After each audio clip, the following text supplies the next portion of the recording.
Hello people, I'm Ginnymetheral. I'm a 4th generation witch. So I'm really excited at the moment because we're coming up to my favourite festival, which is of course Halloween. When I was small, we always had a Halloween party, and we lived in rural England where Halloween wasn't really the American extravaganza that we now know today. And I loved it. We dressed up, we had bonfires, we had parties, it was all outside, hot dogs, music, you name it. The thrill of potentially seeing a ghost on Halloween was what made it particularly exciting for me. So I thought I would give you an old ways Halloween rituals video to celebrate this wonderful feast.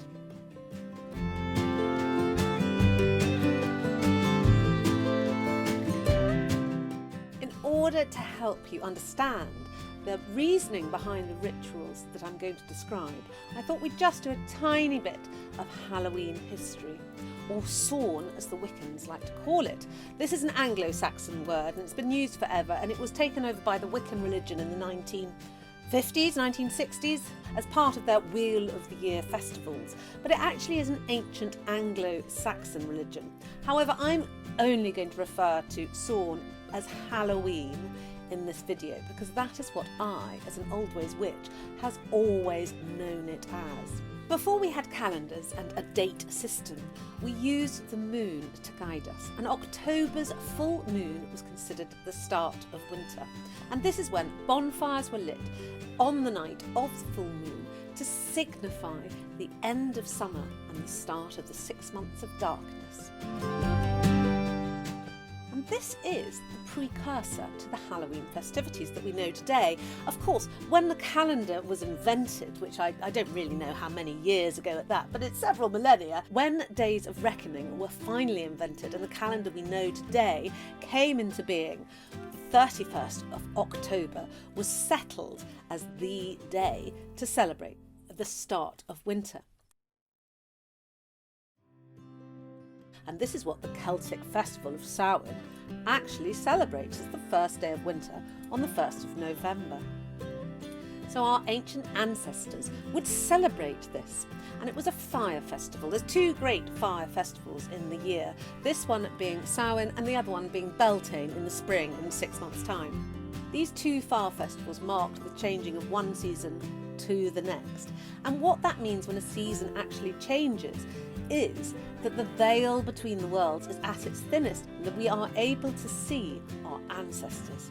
And these ancestors, who are our family, should be honoured and propitiated, which is why food, bread, milk, nuts were left for them, in order that they could partake of the feast of the turning of the seasons.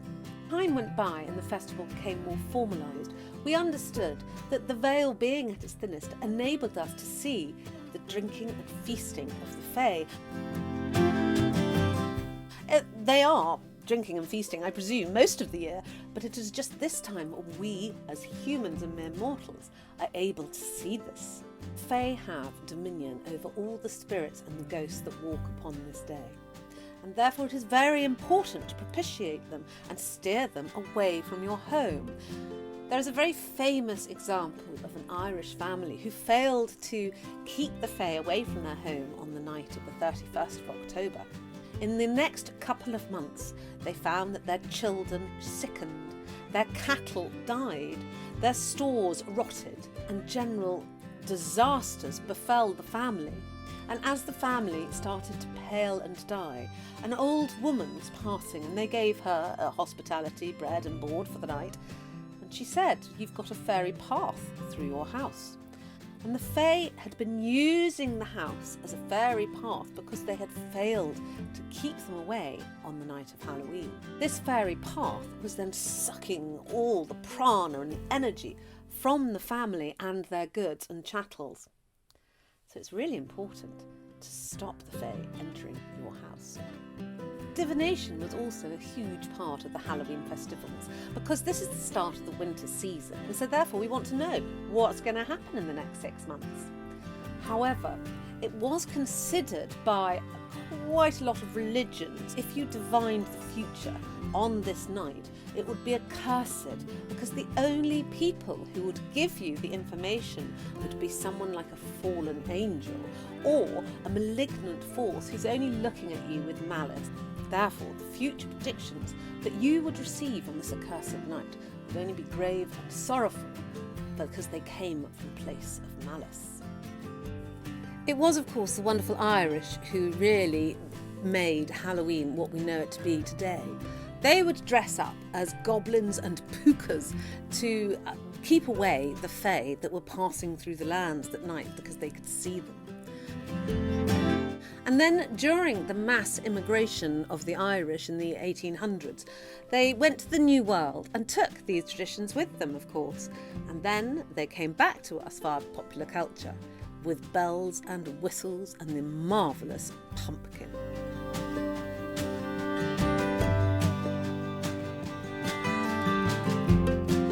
So you know you're going to be making pumpkin soup at this time of year. There is literally no way out of it. No matter what I do with pumpkins, pumpkin soup is inevitable.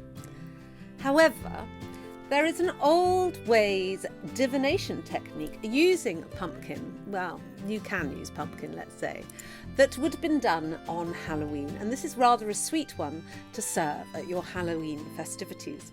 It is called the mash of 9 ways. So you take 9 ingredients, and mine that I've chosen are salt, pepper, butter, cream, and then some mashable vegetables: pumpkin, parsnips, swedes, carrots, and I'm going to put in a few leeks just for a bit of flavour, just a small one. The 9 is a very symbolic number, and it's all about rebirth and transformation. And so it was important to have 9 ingredients, because you get transformation and rebirth into your divination spell. Simply make your mash as you would make mashed potatoes, boil the vegetables, mash them all together, add salt, pepper and cream and butter, etc. And then, when you're coming to portion out a little on each plate, push things like a thimble or a bachelor's button, a ring, which symbolise who's going to get married, who's going to stay a spinster this year, who's going to stay a bachelor this year, etc., into the mash. And then people, when they took a portion, would find what their future lay for the next 6 months. It's very old-fashioned, that one, mash of 9 sorts, and because the winter vegetables are coming to the fore, I think it was a way of making them more interesting. The traditional way of celebrating Halloween for witches, Wiccans and Anglo-Saxons or Celtics alike, on the day of the 31st of October, at dusk you must light your bonfire. Previously, you would have cleaned out your hearth and fireplace. And then you can take a light from this sacred bonfire to relight the fires of your home. Taking a light from the sacred fire is, of course, a ritual that is very difficult to recreate unless you're lucky like me and can have a bonfire.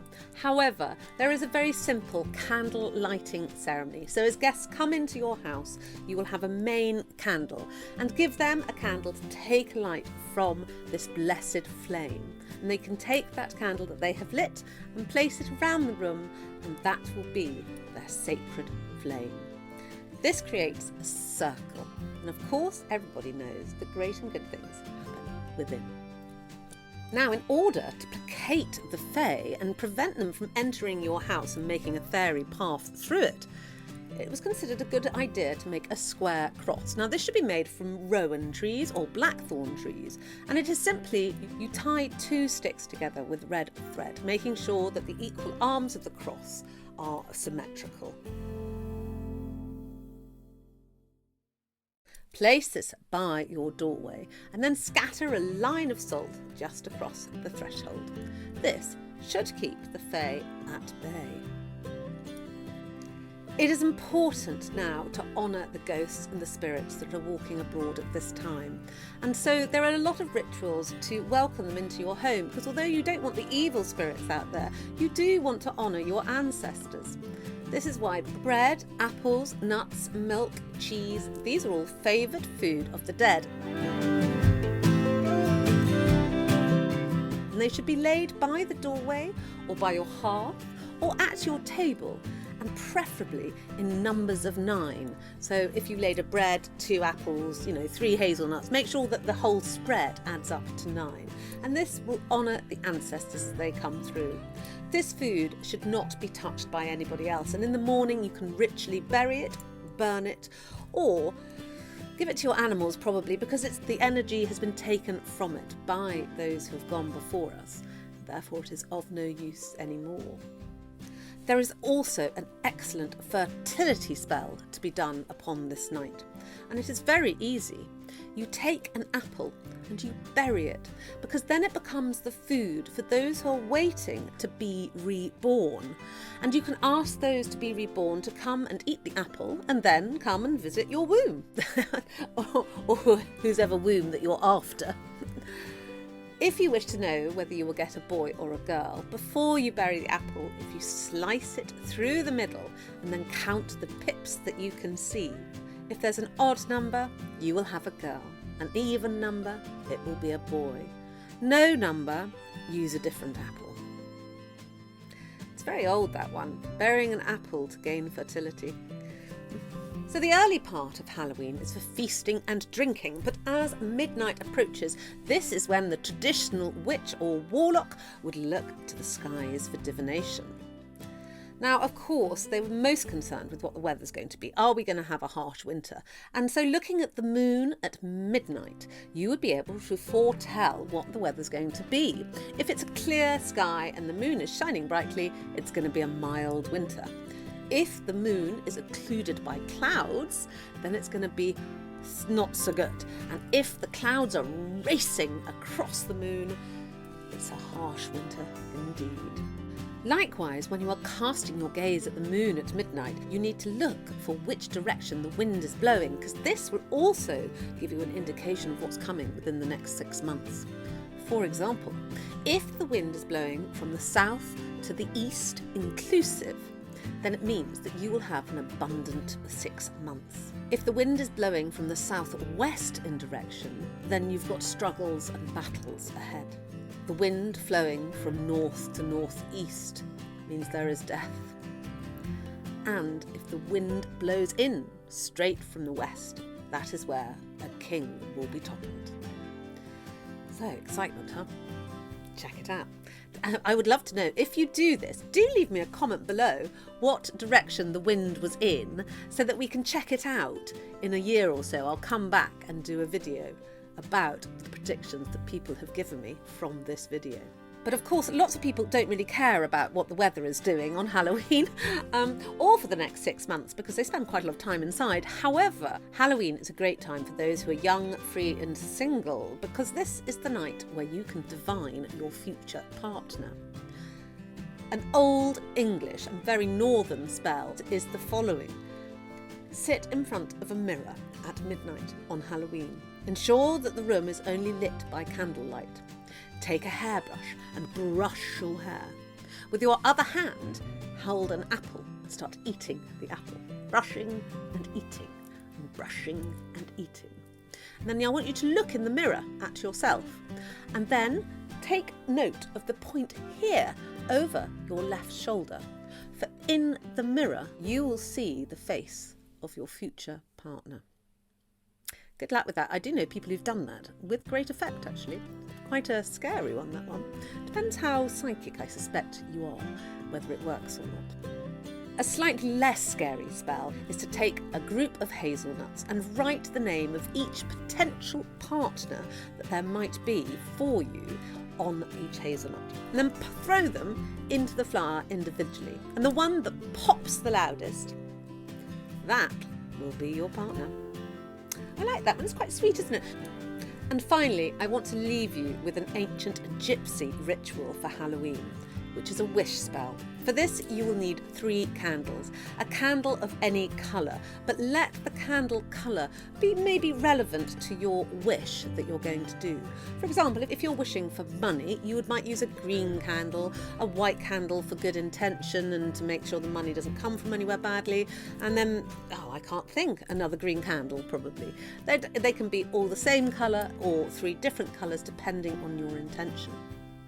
So at midnight on Halloween, take your 3 candles and slowly light them. So with your mind, put the wish out onto the candles and think and sit with that wish for the next couple of minutes. That sets your intention out. Then you can get up, let the candles burn down safely by themselves, carry on with your party, and within 6 months, your wish will come true. Please leave me a comment which ritual you like and which one do you think you're going to use the most? Or have you got any of your own rituals that you want to share? I'd be really interested to know. I hope you enjoyed this video, and if you're interested in learning how to be a witch, do look at my Patreon page where we do a monthly coven meeting teaching all forms of witchcraft. I really hope you enjoyed this video. I very much enjoyed making it because I love Halloween. It's so much fun. Don't forget to follow me on Instagram, and I'll see you next week.